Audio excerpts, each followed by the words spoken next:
Shalom.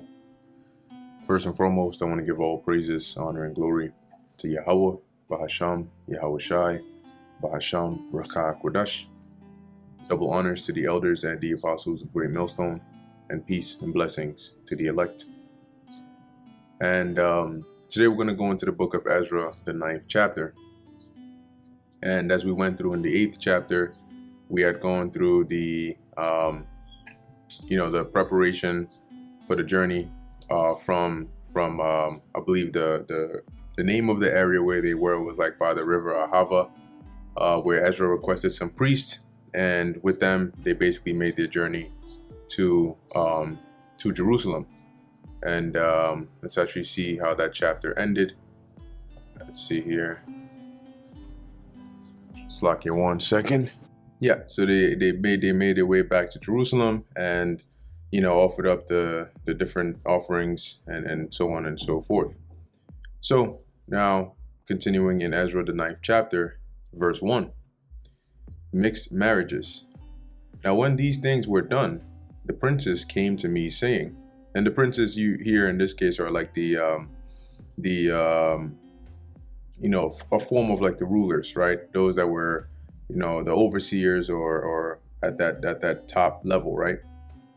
So it says here, came to me saying, the people of Israel and the priests and the Levites have not separated themselves from the people of the lands, doing according to their abominations, even of the Canaanites, the Hittites, the Perizzites, the Jebusites, the Ammonites, the Moabites, the Egyptians, and the Amorites. And these were the at least a portion of the neighboring nations, right, round about us. If you look here at a map of ancient Israel, and we get images here, I wonder if we can get a good one here.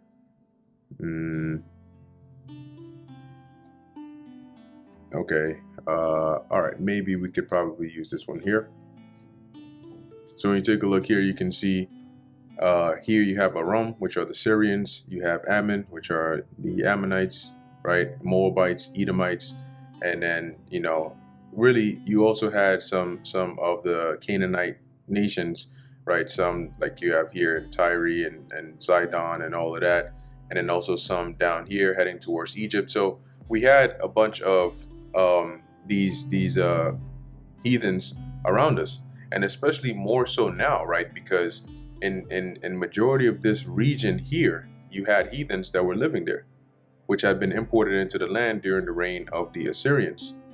So as the land, which at one point was filled with the northern kingdom, was now filled with these heathens, as at this time the northern kingdom the bulk of them were already in the Americas, right? And then in the book of 2nd Ezra, the 13th chapter, we read about that, right? So here, as they were telling Ezra that the people of the land, right, even the Levites haven't separated themselves from these other nations that were around us, and so doing after their abominations, right, going into their ways, their practices, and these are all things that Yahweh Basham Yahweh Shai hates.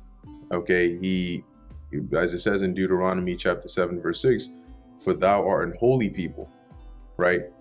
So the Most High chose us and separated us from the rest of these nations. And that's why when you actually read the book of Deuteronomy, right, Moses is given the children of Israel this very clear warning here that, hey, when you go into this land, these are the things you are not supposed to do. And majority of it was centered around being and remaining separate from the ways of the neighboring nations.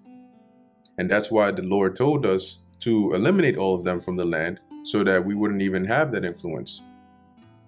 And yet here it is, fresh out of captivity, back into the land, and this is what was going on.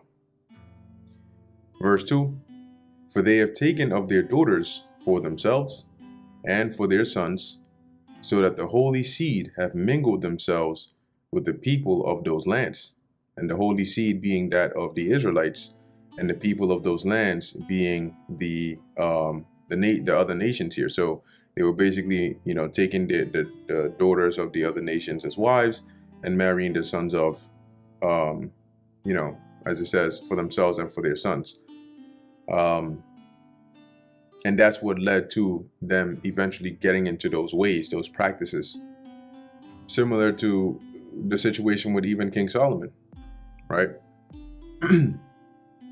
Yea, the hand of the princes and rulers hath been chief in this trespass. And this is even worse, right? Because when you go to the book of, blue letter, I believe it's Jeremiah. It might be the 5th chapter. Let's see. Yeah, I believe this is Jeremiah 5. And let's see if I can find the verse.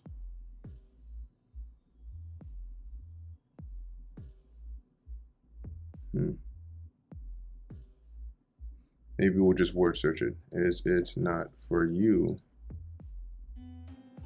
Oh, actually, it's Micah. Pardon me. Now, this is the book of Micah, chapter 3, verse 1, right? And it reads here, and I said, "Hear, I pray you, O heads of Jacob," right? So these would be, who would be like the heads of Jacob, for example? The princes, right? The elders, the chief ones, the priests, and all of that. So as it's saying here, O heads of Jacob and ye princes of the house of Israel, is it not for you to know judgment? And that's the question right there, right? For you to be in that position as a head or as one of the princes, you are, it is required more so of you to know judgment, because you would be one of those that's supposed to handle these matters when they come up. So now imagine in this case where Ezra is being told, hey, not only are the people of the land here marrying the women of these other nations and following after their ways, but the chief, the princes and the rulers are the ones who have been like the head, the spearheading this trespass here. And when I heard this thing, I rent my garment and my mantle and plucked off the hair of my head and of my beard and sat down astonied. And this was a sign or a way of mourning, in the ancient world, plucking off the hair. Now, it doesn't mean he ripped every single strand, okay? But it was just like a sign of great distress, okay? And astonied meaning he was, almost like in shock, right? And not in a good way. Verse 4, then were assembled unto me everyone that trembled at the words of the God of Israel. So those that fear the Lord, because of the transgression of those that had been carried away, and I sat astonied until the evening sacrifice. So you can imagine that whole time he was just out of it, right? All the way up until the evening sacrifice, keeping in mind that you had the morning oblation and the evening oblation, right? That's in the law, that we had to offer this sacrifice to the Lord.